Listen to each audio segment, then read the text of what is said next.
հրապարակային դիմում ենք մշակույթի նախարարությանը, որ վերացնի տրված սահմանափակումը վրան տեղադրելու համար, ակնհայտ է, որ այս պայմանները ենթադրում է, որ դա պիտի արվի, քանի որ քաղաքապետարանը ընդունել է շուրջօրյա իրազեկման վերաբերյալ մեր դիմումը, ուստի եւ առաջացել է խնդիր, որը որ պիտի կարգավորվի։ Եթե մինչև ժամը 5-ը մշակույթի նախարարությունը խնդիր ունի մեզ հետ համաձայնացնել այդ հարցը, որտեղ պիտի տեղադրվեն վրանները, որ դա հնարավորինս չխանգարի մշակույթի հուշարձանին, մենք սիրով կհամագործակցենք իրենց հետ միասնական այդ որոշումը իրականացնելու համար։ Եթե ոչ, մենք կհամարենք, որ իրենց համար միևնույն է եւ մենք կորոշենք ինքներս հրապարակի, որ հատվածում ենք կազմակերպում այդ վրանային ճամբարը։ Իլրումն ասեմ ոստիկանությանը։ Այդ գործառույթը վրանների տեղադրումը կատարելու են ժառանգության կուսակցության վստահված անձինք, քանի որ վրանային ճամբարը լինելու է ժառանգության կուսակցության եւ Նոր Հայաստան շարժման նաեւ շտաբը հանրակրվեի ըսկողության նկատմամբ, բնականաբար այդ գործողությունները արվելու են վստահված անձանց մասնակցությամբ։ Իգիտություն ոստիկանության։ Եվ իլրումն ընդհանրապես քանի որ համոզված եմ ոստիկանությունում բավականին պրոֆեսիոնալ իրավաբաններ են աշխատում, իրենք գիտեն նախադեպային իրավունքի մասին խնդիրները, հարցերը, ազատության հրապարակում 88 թվականից հետո բազմաթիվ անգամներ վրաններ տեղադրվել են եւ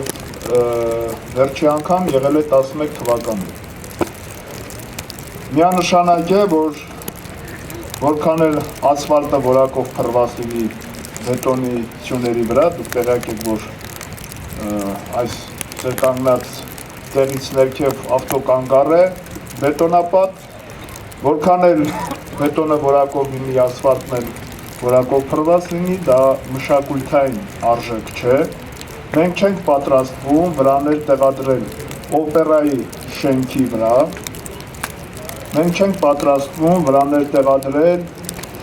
Թումանյանի եւ Սպենդալյանի արձանների վրա, այլ վրանները բացառապես տեղադրվելու են ասֆալտի։ Այսինքն նաեւ գույքը չենք փչացնելու, ասֆալտը չենք փչացնելու, այնպես ենք անելու, որ առանց չանալու, ինչպես նախկինում է եղել, վրանները տեղադրվել։ Սերտ Սարգսյանը երեք հեռուստաընկերությունների ներկայացուցիչների հետ է հանդիպել։ Բովանդակությունը դեռ հայտնի չէ, ինչին այդ փաստից պետք է գնահատում, մեկ օր դեռ հայտնի չէ, թե դա ինչ է ասել, եւ ինչ եք ակնկալում, որ ասում եք այդ ժամանակ է ասել հայտարարելու Գիտեք, այս հարթակում միշտ կանգնում են քաղաքական գործիչներ, որոնք ուղիղ կարողանում են ձեզ հետ խոսել եւ մենք առանց վախենալու, վարանալու ցանկացած ձևաչափով, այդ թվում, եթե ուղիղ եթեր է լինում, on-line ռեժիմով է լինում, հեռարձակումը մենք խոսում ենք։ Սերժ Սարգսյանը երևի թե on-line ռեժիմի այս դեպքում պատրաստ չի եղել, ուստի թե ինչ է խոսել, բնականաբար մենք չգիտենք։ Եվ մոնտաժված տեքստը հայտնի կլինի, ոչ թե իր ամբողջական խոսքը, այլ մոնտաժված հատվածները հայտնի կլիներ մեզ, այդ մոնտաժված հատվածների վերաբերյալ մեր կարծիքը կասենք։ Ուրեմն հվերի վերաբերյալ ես ուզում եմ հետևյալը ասեմ։ Այստեղ հավաքված ժողովուրդը նախ ասում էին, որ ձեր հավաքների մի քանի 100 մարդ է գալու, ինչի է կանում, հերթական հիասթափությունը ժողովրդին եւ այլն։ 2 օր է մենք շարունակում ենք մեր քաղաքացիական անհնազանդության ակցիաները, որը ունի այնքան քանակ, որը բավարարում է այդ ակցիաները անցկացնել։ Դուք տեսաք, որ մեր ձեռքերով երեք, անգամ այս բաները մեր առանցքները տանելու, ինչ խառնաշփոթ առաջացավ իշխանության մեջ եւ մի քանի ուրեմն շարքերով զորքերը հանեցին եւ այլն։ Ուրեմն մեր բոլոր գործողությունները հերիք են ցույց տալու համար մեր ժողովրդին, թե ինչ սարսափի մեջ է գտնվում այս ռեժիմը։ Եվ ամենակարևորը, որ մեր ժողովուրդը, որը ահաբեկման մթնոլորտում է գտնվում, այս հանրաքվեի մանից առաջ, քվեարկությունից անմիջապես առաջ, բոլորը տեսնում են, արդեն ինտերնետով թիվը նայողների հասել է 200,000-ը անցել է, բոլորը արդեն տեսնում են ակնհայտորեն, թե ինչ սարսափի մեջ է ռեժիմը։ Եթե հանրաքվեն առհասարակ, նրա սահմանադրությունը համաձայնության փաստաթուղթ է, բայց այս ռեժիմի համար դա ընդամենը տերն ու ծառայի փաստաթուղթ է, որ իրենք որպես տեր եւ ժողովուրդը որպես ծառա պիտի ստորագրեն եւ պիտի իրեն ստիպեն, պիտի կաշառեն, վախեցնեն, սպառնան, որպեսզի ինքը տերն ու ծառայի փաստաթուղթը ստորագրի։ Հասկանում եք, ընդ որում այդ տիրոջ դերում նաև մյուս հեքիաթի հերոսն է հանդես գալիս, որը նույն Թումանյանի հանճարեղ, որը ասում է «Էս ծառն իմն է, էս ծառն իմն է, էս օպերան իմն է, էս ամեն ինչը իմն է, այստեղ դուք ոչ մի իրավունք չունեք, թե չէ կացինը կբերեմ, ծառը կկտրեմ»։ Արի վերջը։ Բայց պարզ է, չէ, բոլորին, բոլորի համար հասկանալի է, որ այլևս կացինը չի աշխատում։ Այդ կացինը, որ անընդհատ ցույց են տալիս, չի աշխատում, որտեղ քաղաքացիական անհնազանդությունը իրենք չեն կարողանում կանգնեցնել։ Ուրեմն մենք դիմում ենք մեր բոլոր ժողովրդին, որը նաև մենք հասկանում ենք, որ ամենաակտիվ մեր ժողովրդի մասին ենք մենք հասնում ինտերնետով, երիտասարդությանը, որ վախենալ պետք չի որևիցե բանից։ Այստեղ հավաքված խաղաղ անհնազանդության գործողությունները տապալելու են այդ տերն ու ծառայի պայմանագիրը։ Ուրեմն ամբողջ սահմանադրության հետ կապված հանրաքվեի գործընթացը գտնվում է միջազգային մոնիտորինգի տակ։ Արդեն այն հանգամանքը, որ լուրջ չի ընկալվում, ակնհայտ է բոլորի համար, միջազգային դիտորդների, անգամ քանակից է դա երևում, բայց դա այն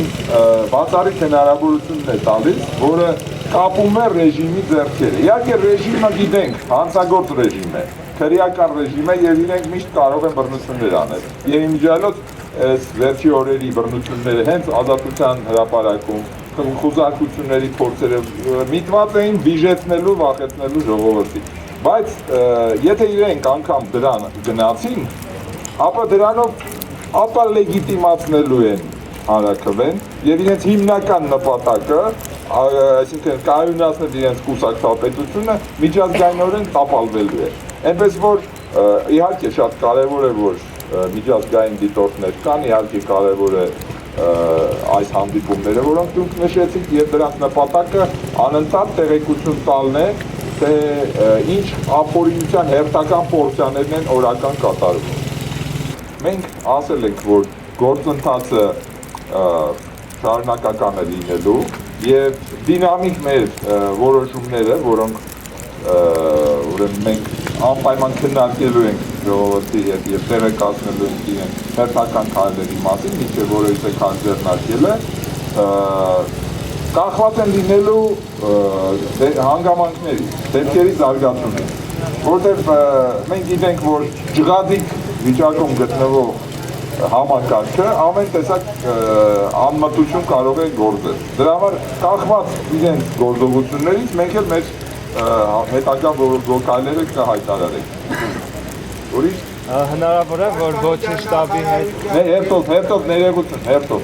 հնարավոր է, որ ոչինչ շտաբի հետ համատեղ գործողություններ իրականացնենք այսօրվանից հետո։ Ոչինչ շտաբի նախ ասենք, որ այդ շտաբերի համագործակցությունը մշտական է, մենք մշտական կապի մեջ ենք իրար հետ։ Երկրորդ չմոռանանք, որ մեր հանրային փրկության ճակատի շատ անդամ են նաև ոչի ճակատում, այսինքն մենք մշտական տեղեկացվածություն ունենք եւ ես ուզում եմ նորից հիշեցնել ձեզ մարտավարության ներկայիս փուլում աշխատում է ակցիանի մարտավարությունը, այսինքն երկու թևերով ակցիանի մեջ է վերցվում ներկայիս իշխանությունը։ Բայց համատեղ գործողություններ կլինեն։ Համատեղը հենց դա է, երբ որ դուք ակցիանի մեջ եք վերցնում, դա որոշված գործողություն է դառնում։ Նկատի ունեմ հնարավոր է միանան ձեզ ու շրջագայում։ Այսինքն մենք այն գլխից միավորված ենք երկու նպատակի շուրջ՝ հանրաքվեի տապալում եւ իշխանափոխության պահանջ։ Հասկանալի է, չէ՞։ Այո։ Ուրեմն ըստ անցած 20 օրը հանրապետականը եւ ընտրաշարժ կատարեցին լույսից հարավից,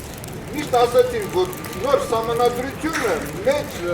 դարաճ է ընդդիմության համար, փետրվար ամսին եւ գլխատեցին ընդդիմության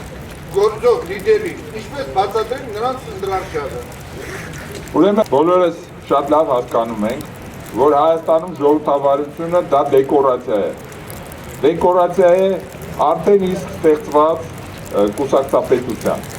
իր ավազակապետի ղեկավարությամբ։ Ուրեմն, այստեղ կասկածներ ոչ ոք չունի, որ մենք բռնակալ համակարգի հետ գործ ունենք։ Իրենց ամբողջ այս դեկորացիաները հիմա թափում են եւ ռեժիմը մերկանում է, ուղղակի ռեժիմը մերկանում է, դիմակազերծվում է, այս առաջիկա դեկտեմբերյան առաջի 10-օրյակը ցույց է տալի ողջ սնանկությունը ռեժիմի, իր այդ ամբողջ հռետորաբանությունը, ժողովրդավարություն, սահմանադրականություն եւ այլն ակնհայտորեն երևում է, որ դրա հետևը կանգնած են զինված այսպես կացինները, որ ասում են կացինը բերեմ, ծառը կտրեմ, ուրիշ բան չկա։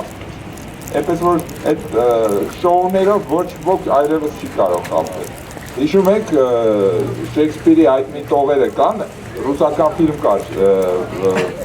«У природы нет плохой погоды», ես հիմա հայերենով թարգմանվում է, իհարկե Շեքսպիրը բնությունը վատ եղանակ չունի, մարդկանց տրամադրությունը կարող է լավ ու վատ լինել։ Մենք կարծում ենք այն ժողովուրդը, որ այստեղ հավաքվում է, այնպես է ջերմացնում Հայաստանի մթնոլորտը, ոչ միայն քաղաքական մթնոլորտը, այլև համերաշխության մթնոլորտը, որ որևիցե ձյուն չի կարող, ամեն տեսակ ձյուն կհալվի այդ համերաշխությունից, այնպես որ հանգիստ եղեք։ Իրավական տեսակետից հանրաքվեին կասեցնելու երկու ճանապարհ կա այսօր։ Կամ հանրապետության նախագահն է դիմում, ասում է, որ բացահայտվել են սահմանադրության խախտումներ, կամ պատգամավորներ, 27 պատգամավորներ։ Ասում է, ենթադրենք ես կարողացա համոզել 27 ստորագրություն հավաքել, բայց ում եք տալու։ Սահմանադրական դատարանի նախագահը պիտի հանրաքվեի նախագծի հակասահմանադրականության եւ գործընթացի հակասահմանադրականության վերաբերյալ որոշում ընդունի։ Ասեց նոնսենս է ստացվում, ինքը իր դեմ պիտի դատական գործ իրականացնի։ Այսինքն հիմա մենք առարկայորեն հասանք այն փուլին, որ բացահայտվում է, որ գործընթացը իսկապես հակասահմանադրական է նաև այդ պատճառով, ոչ միայն այլընտրանքը մերժելու պատճառով, այլ նաև այն պատճառով, որ չի կարող իրավունք չուներ մասնակցելու այս գործընթացին այն կառույցի ներկայացուցիչը, չեմ ասում ղեկավարը, որը հետո պիտի վիճելի հարցերը քննարկի։